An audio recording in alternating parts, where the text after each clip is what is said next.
I am using Windows 11, and if I want to take the widgets very fast, then I can try this shortcut method. That is a Windows logo key, and this is the W key. So if you press these two keys at the same time, keeping one of your finger in this Windows logo key and another finger in this W key, so you must press these two keys at the same time in your computers running on Windows 11. Then you can see that the widgets have been opened here.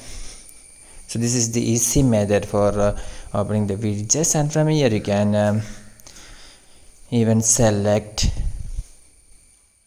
video, play, etc. Or even you can add widgets by pressing this plus button, or you can even refresh from here.